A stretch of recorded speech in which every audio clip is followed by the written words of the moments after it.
the Lehigh Valley Food Podcast. My name is Jacoby, and today I have Abby and Rob from Steak Steel Hibachi Inc. Welcome. Thanks for having us. Before the restaurant, before that, where are you from? I was born and raised in New Chipotle.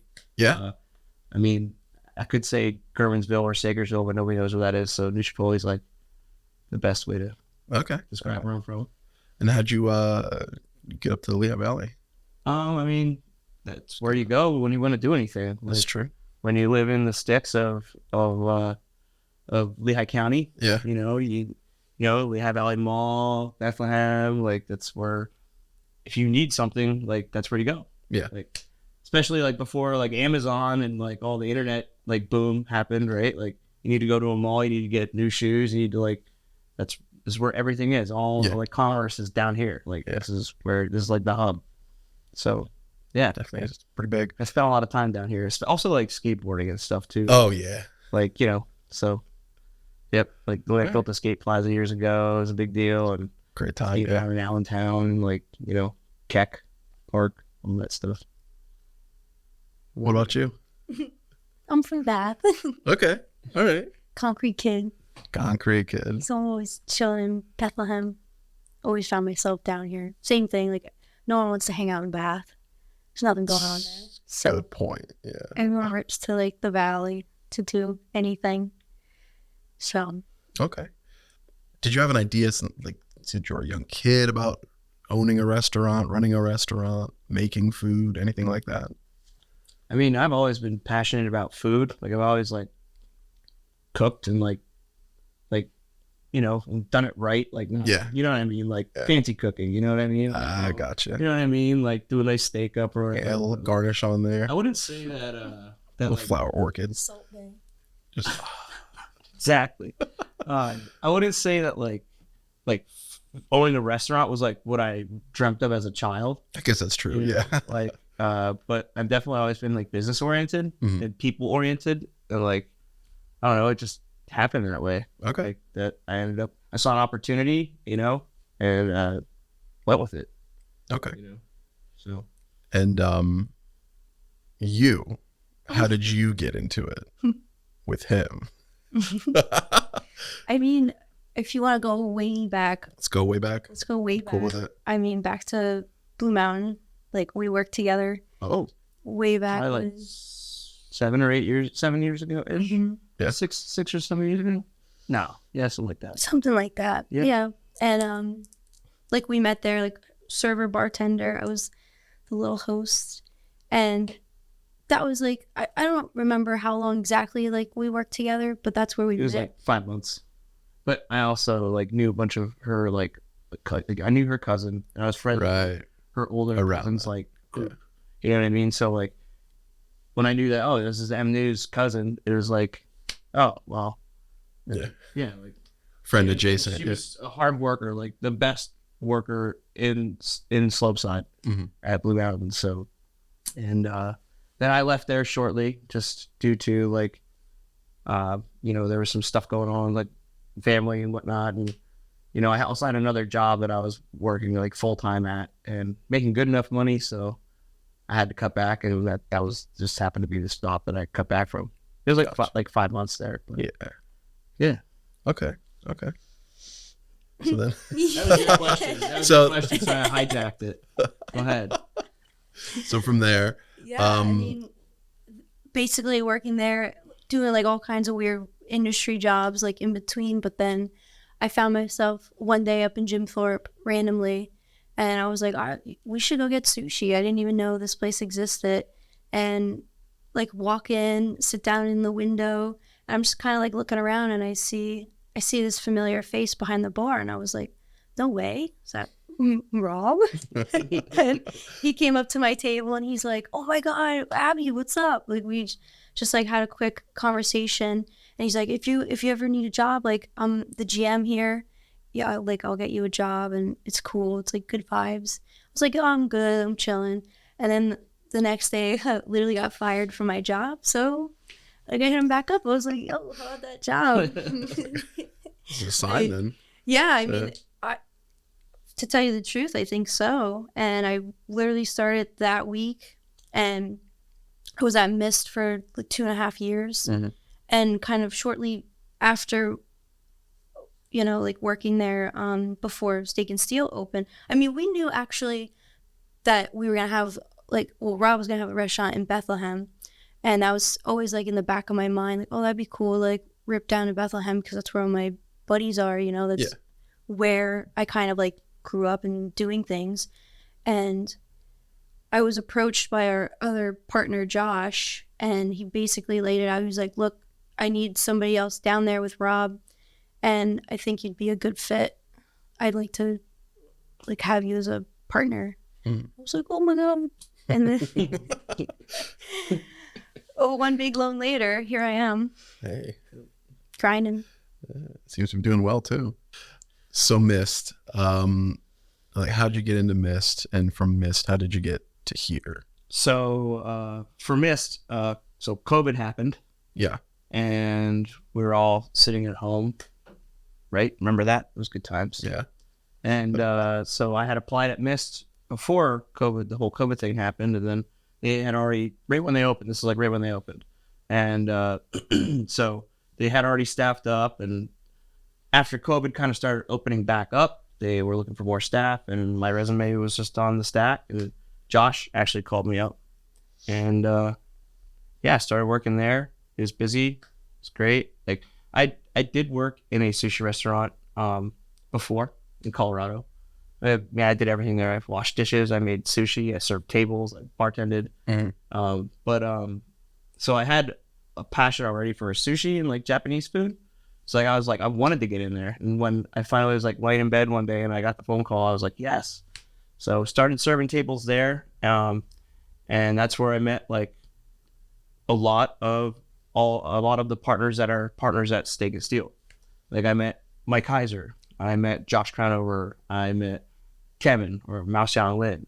This is actual name. I met Guyon Lin, the majority shareholder at Steak and Steel. And even like some of the chefs that are partners there and all that. And then, serving tables there, moved into bartending, moved into management. And when I first got hired there, Mike Heiser, he said like, hey man, this place can be a job or this place can be a career. And I went to school for business, and I was just like always like, you know, motivated in a restaurant space. It just happened to be like my second, like kind of like my second option. Like I was coaching skateboarding and snowboarding for 8 years or so. Well, longer than that, but like professionally for like 8 years.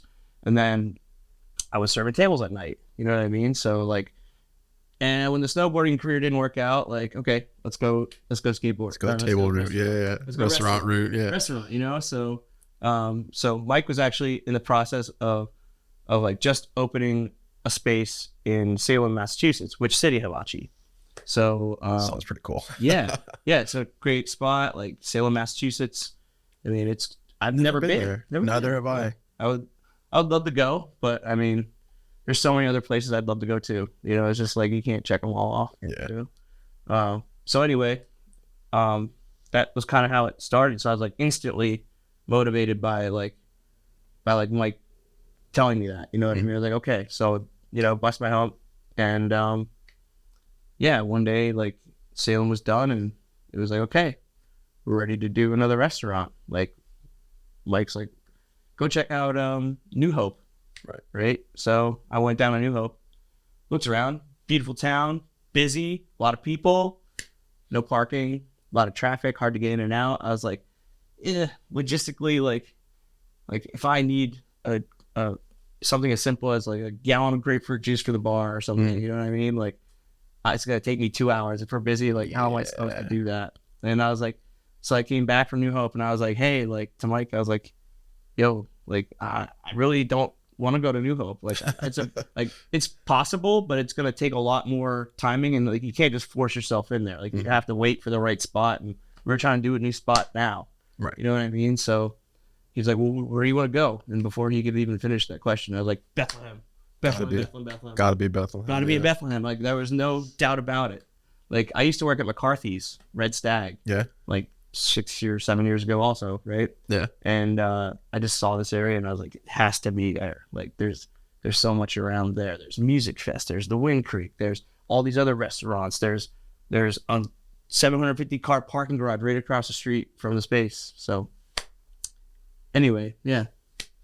And then that's when it started. Yeah. That's kind of how it all went down, I guess, right? Like, Boom, that's the spot. All right. yeah. Like, well, I mean, there's a little more to that story too. Like, we originally had like 3 or 4 other locations in this area. Right. Some of them didn't work out. Oh, they all obviously didn't work out.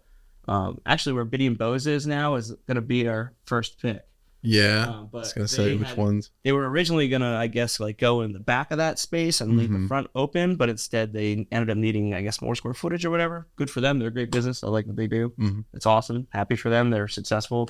Just another new business down here that's helping this area. Yeah. You know? But yeah, so I was kind of walking up, like defeated from walking down the Main Street strip, and I saw that space. And when that space didn't work out, my real estate agent, Lisa Miesler, she was like, yo, check this spot out. And she showed it to me, and I was like, oh, yes. Like, told everybody about it. The whole team came down. Yeah. And we looked at it, and we were like, yep, that's the one. Let's do it. How did you get approached to being a partner? Like when it opened, like, hey, would you like to be, or was it at like Mist, or was it, how'd that work out? It was at Miss. So before Steak and Steel opened, I was gonna head down there anyways to do anything. I was like, I'll dishwash down there, I don't care. But I wanted to be a part of that whole concept. And I remember actually I was driving home one night, and Josh was calling me.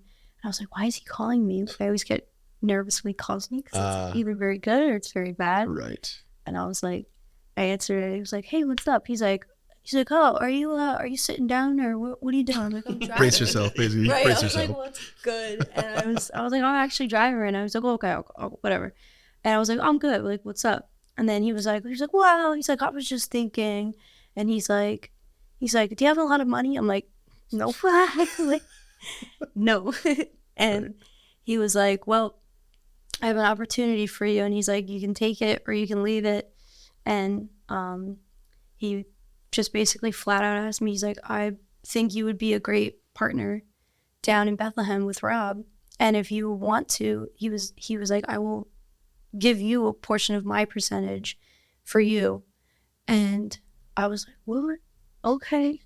Like, I was not expecting that at all. But he just kind of like was talking about how it was working up at Mist for them. And he said, I just see you as like somebody that can handle it.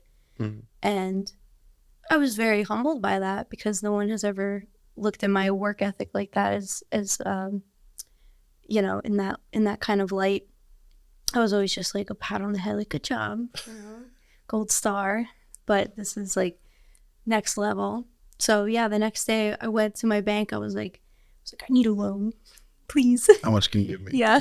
And they were like, okay, got that loan. And then I went to him with like a little envelope. I was like, here you go. He's like, great, get to work.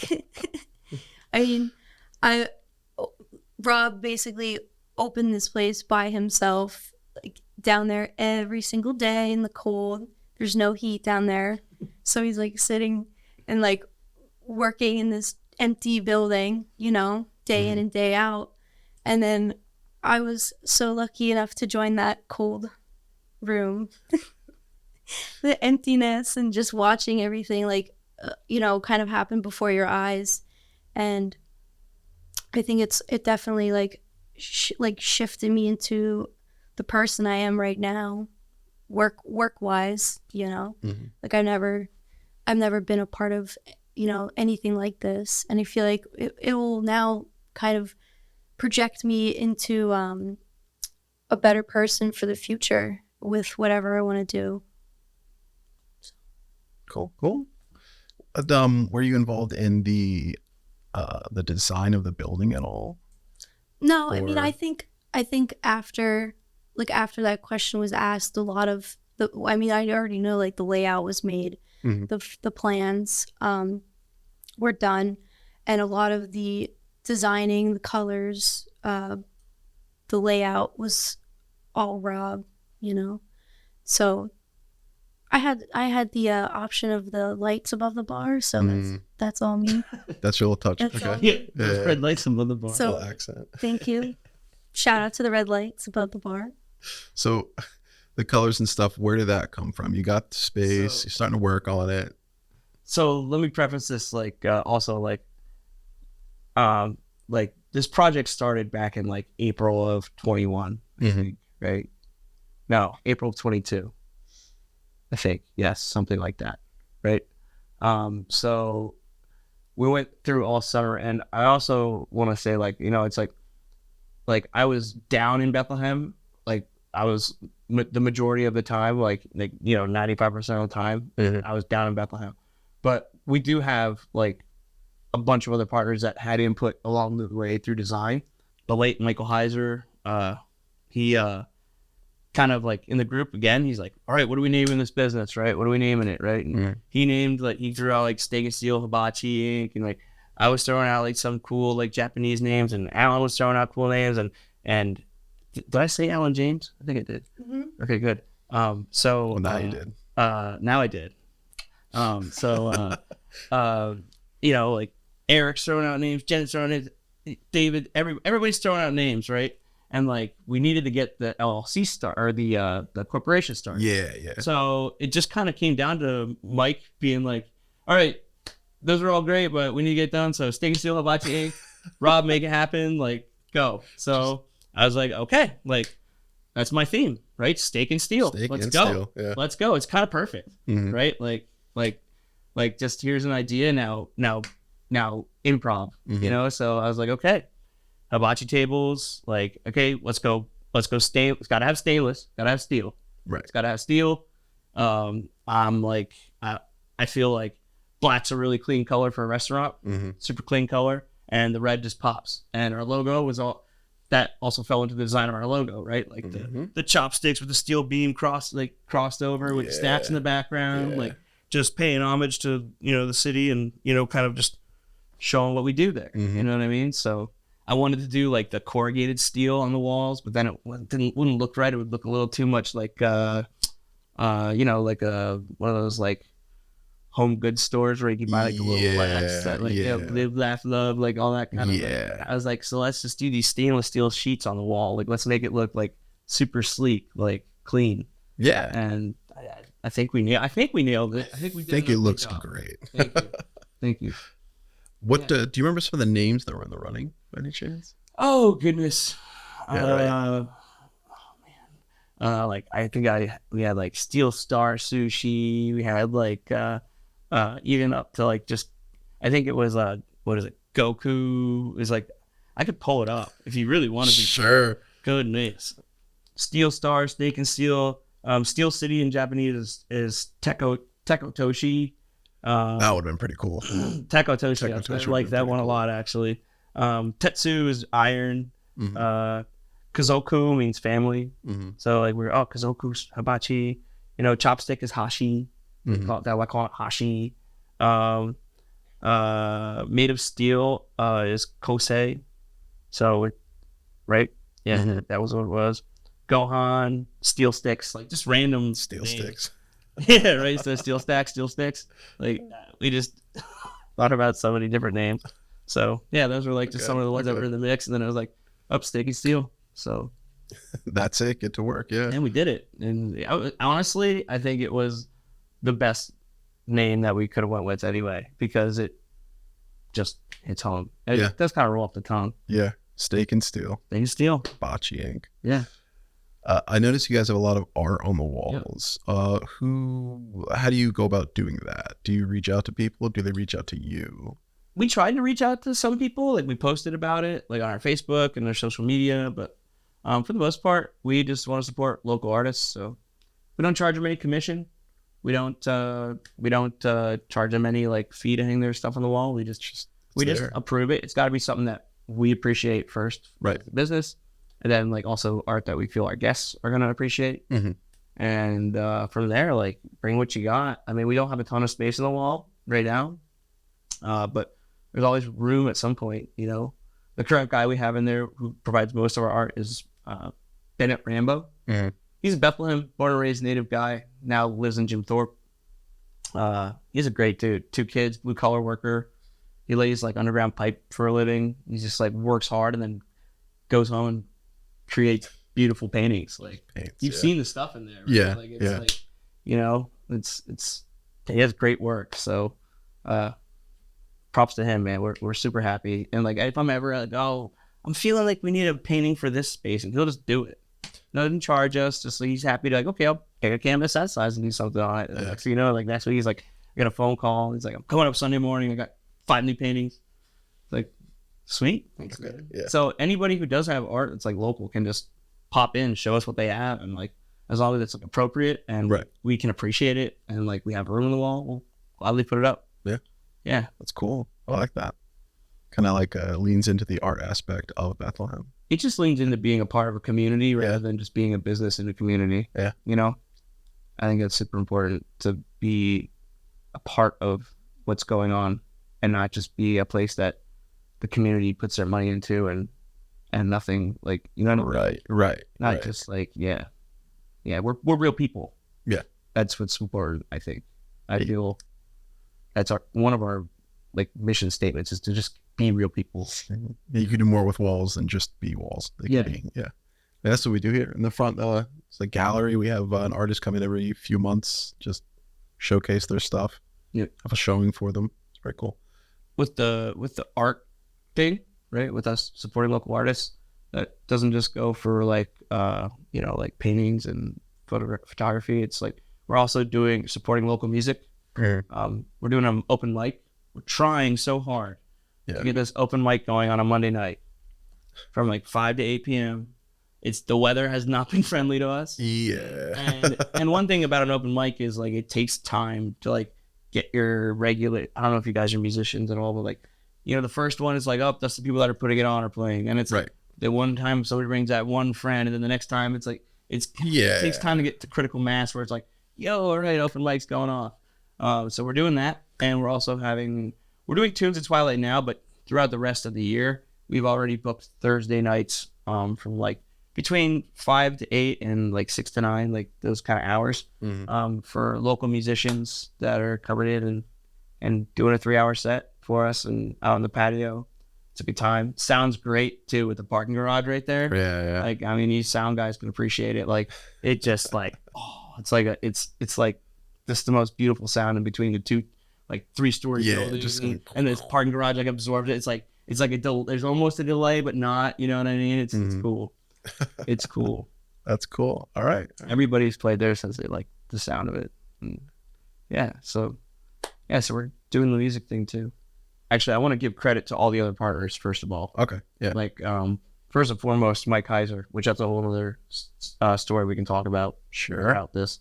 Then Josh Crownover, Alan James, Eric Raimundi, Jen Kretzky, David Tilp, Noah Howe, James Jekyll, then Kevin, Lynn, Simon Wang, Leo, and there's so many like moving parts in this, right? So group text with them, chat. Yeah, like, hey, should we do this? Group text with mostly the American team. I kind of say like this way, like English fluent partners and non-English fluent partners, and that's why we're such a good hybrid, right? Okay, they're really good with being in charge of like the kitchen and like handling, making sure food quality's good, placing all the orders, right, maintaining that end, and we're really good with talking with people, how understanding like the clientele in the area, you know, making sure our guests feel comfortable, making sure our guests get what they need, type of style of service they deserve, you know what I mean? So like back in April, we all started, right? We got the space,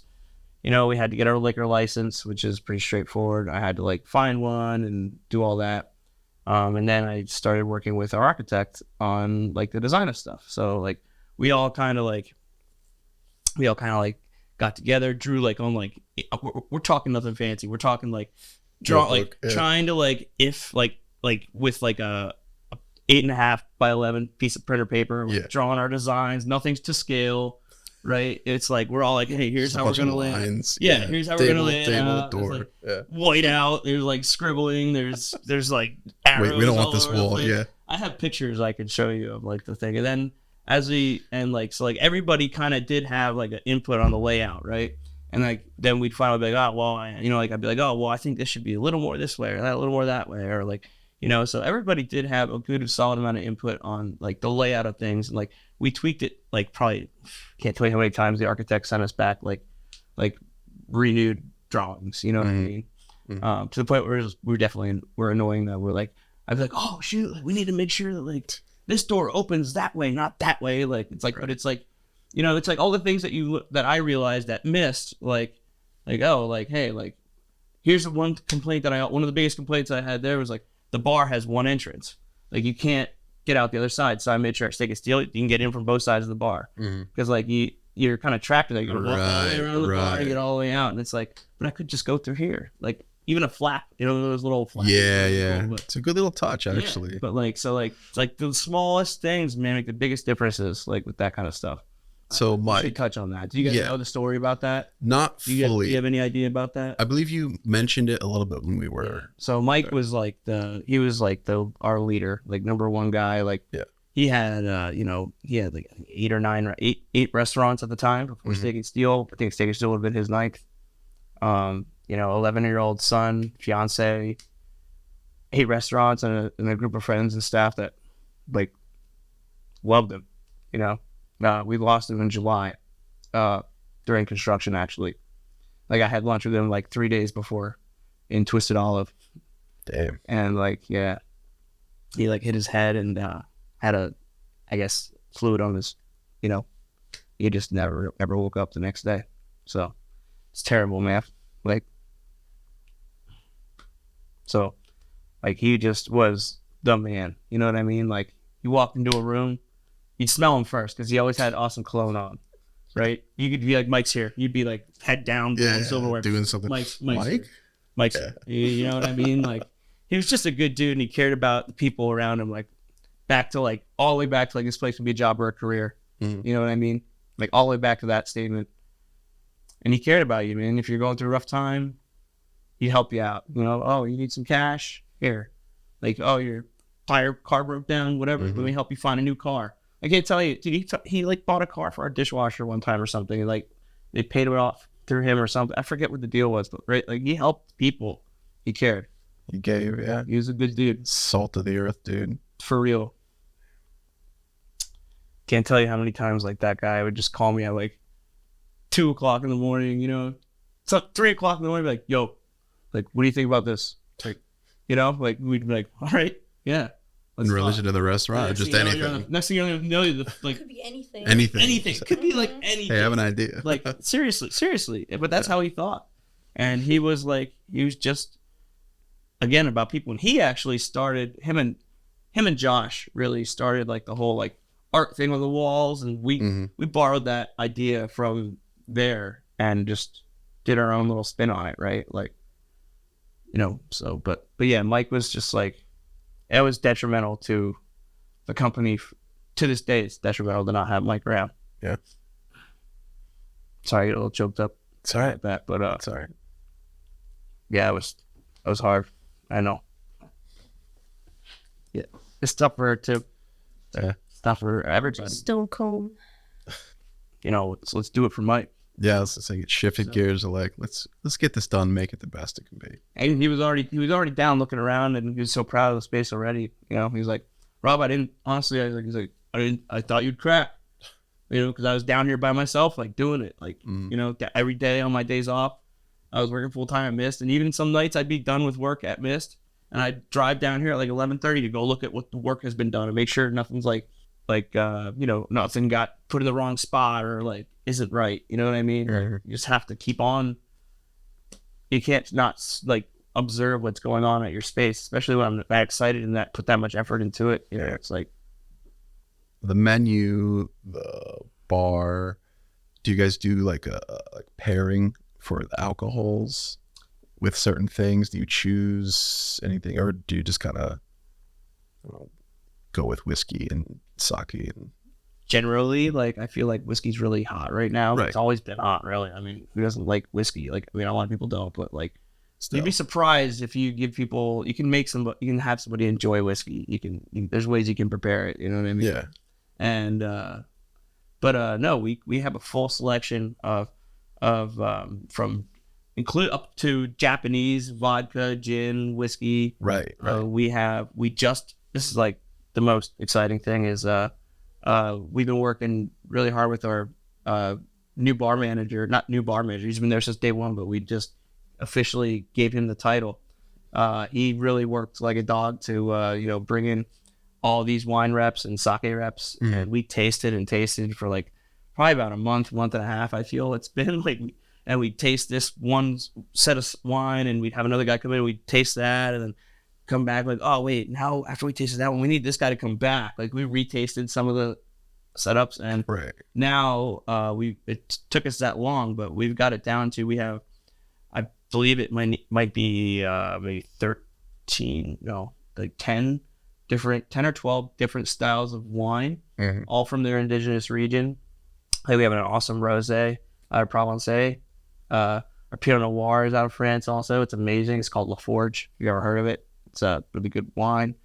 Up to our Chardonnay and our Sauvignon Blanc. It's amazing, out of Marlborough, New Zealand. Then you go into our sake collection. I mean, for starters, since day one, we had Sangokura. It's actually a local sake. Okay. It's brewed right up in the Delaware Water Gap. Owner Jay, fantastic dude. Like, just down to earth. He's a people person, right. He's a real person. Like, we like that about that spot. They support local art. They support local music. They always put on shows, and like, they have local art all over their walls. Like, man, like, did we just walk into one of the restaurants that we're working with? Yeah. Right in there, and it's cool. They got like skateboards on the wall. It's like, it's cool, right? So they make all this, and he goes to Japan and studies. He speaks fluently Japanese. Wow. And you would never expect it looking at the guy, you know what I mean? Like, but don't ever judge a book by its cover, right? Yeah. So, so we have Sangokura, and we just brought in, I think, in total, 13 different styles of sake. Wow. For all of you sake people, for the sake heads out there. Junmai, Junmai Ginjo, Nigori, and we also have like Fuji apple sake, lychee sake, plum sake, and I'm missing one more. Lychee, Fuji apple, plum, Asian pear sake. Yeah. So between the 5 Sangokura bottles we carry and the 8 or 9 bottles, I think it's 14 bottles of sake, 13 or 14 bottles. So it's quite a selection. And we do sell it you can have a small pour or buy it by the bottle. A lot of places don't do like a 4-ounce pour like we do. So, which is cool, because like, you don't have to buy a whole bottle to find out if you like something. Yeah. And also, like, if you just want to taste it, just ask for a taste. We'll gladly, like, here, try it. Yeah, you get the little, how you doing, It's important to do that, like, otherwise, like, do you really take the risk, especially for somebody who's never had sake before? Yeah, I think people will probably be more inclined to buy if you just give them just a little taste. You ever been to Costco? Exactly. It's a method that works. So, we're offering 4 different flights soon. We're going to do like a local versus imported flight, a fruit sake flight, a local flight, and then the imported flight, just straight up. Is it a new food menu too, or is that updated, not new, but not necessarily overhauled. Adding anything extra to it? Anything? No, let's find out. Oh, we'll find out. Do specials though. Yeah. What specials?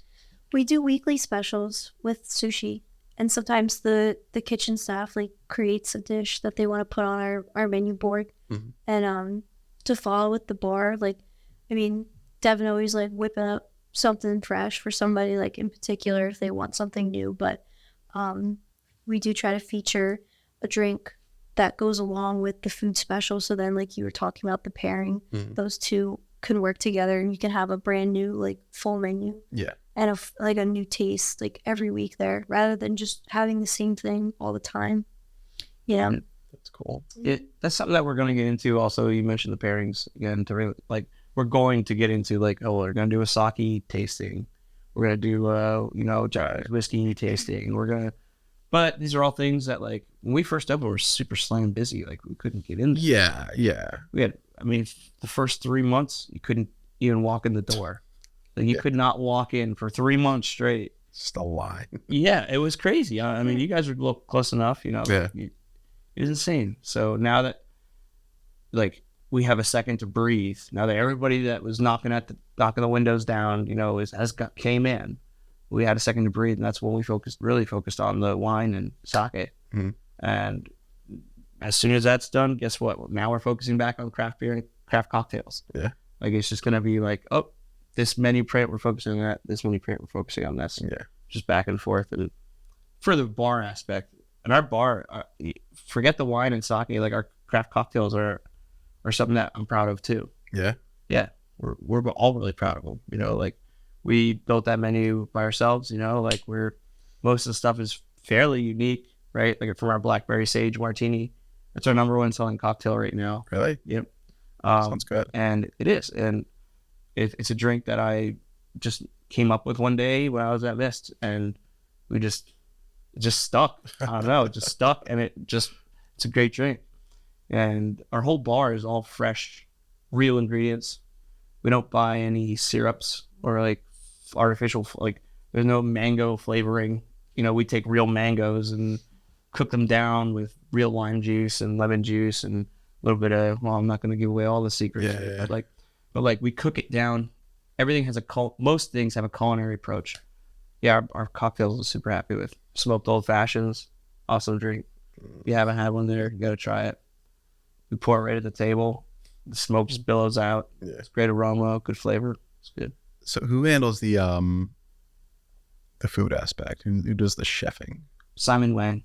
Okay. He's our executive kitchen partner. Okay. He's at the space right now filling in for us. But he's a cool dude. If you ever show up for hibachi, if you're lucky, he may be cooking hibachi one of those days. He puts on a good show. So, craft cocktails, music, art, hibachi, sushi. Yeah, what more can you want? I mean, back rub, maybe. That's about it. That's about it, you know. But we'll let somebody else have that business. They can do that. Cool. All right. Well, thank you guys for coming. It was a nice talk. Sweet. It was nice. Thank you.